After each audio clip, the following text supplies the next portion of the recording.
In 2025, between 57 to 60% of all African Americans still live in the South and primarily the southeastern portion of the United States. Although the slave trade isn't just relegated to the South, we know that there were slave ports in New York, Philadelphia, and Massachusetts, but primarily the epicenter of human cargo as it relates to the transatlantic slave trade prior to 1808, 1807 would be places like Annapolis, Maryland, Virginia, primarily Richmond, and then Charleston, South Carolina.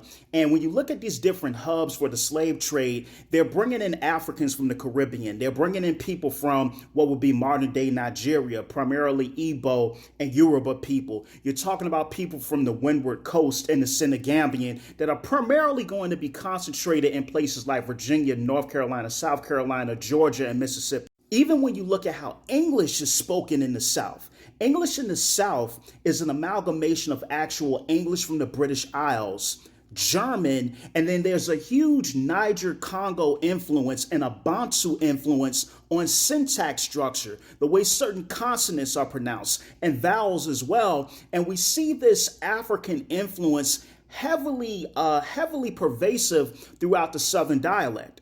Southern culture, the Southern accent, is essentially Black or African American culture. When you look at different genres of music, whether it's blues, jazz, rock and roll, the influence of gospel music, some of these things will serve as the substance or the seeds of what will become hip hop in the East Coast and places like New York.